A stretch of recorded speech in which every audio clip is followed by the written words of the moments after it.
नमस्कार दोस्तों, big boss city. आज ना मुझे बहुत दिनों बाद विपिन डिसेना को गेम में खेलते हुए देखकर मज़ा आ गया। आई मीन लिटरली विपिन ने कमबैक लेट किया है, लेकिन जैसा विपिन ने कमबैक किया है ना इस टास्क में, वो माइंड ब्लोइंग है। देखिए, एक तरफ तो पूरी सेना थी, चाहे आप चुम की बात कर ले जो कि टास्क में खेल रही थी विवन के अगेंस्ट, चाहे फिर आप बात कर ले करणवीर की, चाहे फिर आप शिल्पा की बात कर ले, चाहे फिर आप साउथ की वो एक्ट्रेस है, क्या है पता नहीं, नाम है श्रुतिका, चाहे श्रुतिका की बात कर ले, और वैसे ही एक दो लोग और भी थे। मतलब सभी को अगर आप देखें तो इन्होंने एक वुमेन कार्ड पकड़ लिया था कि चुम लड़की है, तो ये जो घर के अंदर जो फिजिकल टास्क चल रहा है इसमें आप धक्का मुक्की नहीं कर सकते हैं। अच्छा जी, चलो मान गए, चलो आपकी झूठी बात ही मान गए। लेकिन जब स्टार्टिंग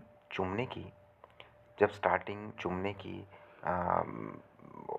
टास्क में दोनों तरफ से उसने जोर जोर से हिलाना शुरू किया, तो उस समय करणवीर का फिजिकल होना कहाँ चला गया था? मतलब उस टाइम करणवीर क्यों नहीं चिल्लाया कि चुम मत करो मत करो, इवन के लग जाएगी? उस समय तो नहीं किया। उस समय तो चुम पता है क्या बोला था? हाँ, और हिलाओ, मोड़ दो डंडे, मोड़ दो, पूरा ऊपर ले लो, मोड़ दो। उस समय करणवीर ऐसा कर रहा था और करण कह रहा था डू डू चुम डू, करो करो चुम और करो।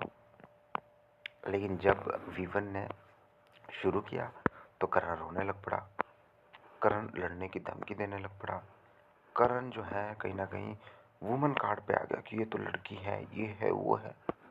अरे भाई करण, पूरा सीजन हो गया तेरे को, आज तक मुझे नहीं लगा कि कोई भी ऐसा टॉपिक होगा जहाँ पे करण रोया ना हो। करण को हर टास्क में, हर चीज़ में एक बहाना चाहिए जहाँ पे वो एक कार्ड खेल सके। मतलब कि जब करण झूठ बोलता है तो करण कहता है मैं तो बोलूँगा, बिग बॉस में शो में आना ही नहीं था अगर तुम सहन नहीं कर सकते। अगर कोई फिजिकल होगा तो करण बोलेगा वुमेन है, ऐसे कैसे कर लिया? यही वो करण है जिसने कि घर के अंदर जो है जो अपना वो आई थी सही को पति पत्नी वो आए थे, उसमें से पत्नी रजत के साथ थी, मैं नाम भूल गया, तो उसका हाथ पकड़ के टास्क के दौरान वही करण ये है जो खींच के ले गया था पीछे। मतलब ये कब तक डबल स्टैंडर्ड दिखाएगा, मुझे तो ये नहीं समझ आता। वीवन को देख के मज़ा आ गया शो में। आई मीन वीवन, मुझे तो ये लग रहा था कि वीवन को इतनी ज़ोर से खींचना चाहिए था कि चुम के हाथों से वो एकदम से फिसल के बाहर आ जाए, क्योंकि चुम तो पूरी ट्राई कर रही थी और चुम के से जब नहीं हो पा रहा था, जब विवन ने ट्राई किया तो सबको वुमेन कार्ड याद आ गया। और वहीं अगर हम बात करें तो कहीं ना कहीं सुबह से करणवीर भी लड़ने लग पड़ा था श्रुतिका के साथ, और लड़ किस बात के लिए रहा था कि मैंने तो अपने लिए खेला। अरे भाई, तूने अपने लिए खेला तो चुम चुम कैसे जीत गई? और विवन और अविनाश जो कि सच में अपने लिए खेले, उनको तो बोल रहा है नहीं तुम अपने लिए नहीं खेले। वहाँ पे श्रुतिका बिल्कुल करेक्ट थी। इस पॉइंट ऑफ टाइम में अब करणवीर को समझ नहीं आ रहा है कि करणवीर ने जो चुम को सपोर्ट किया वो कहीं ना कहीं बाहर पॉजिटिव दिखेगा कि नेगेटिव दिखेगा।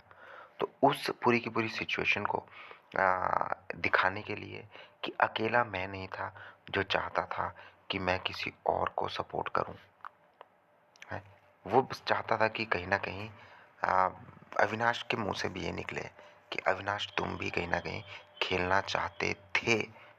किसके लिए? ईशा के लिए।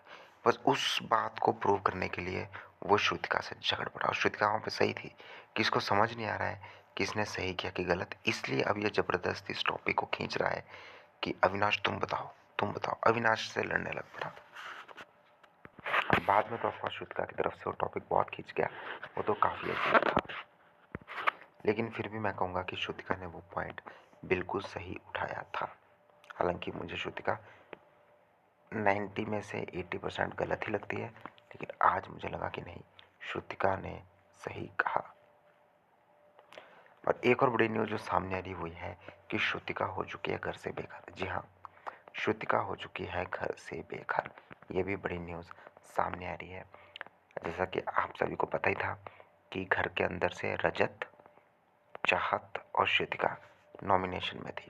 इनमें से श्रुतिका इविक्ट हो चुकी है, जो अभी तक की लेटेस्ट अपडेट्स सामने आ रही है। धन्यवाद।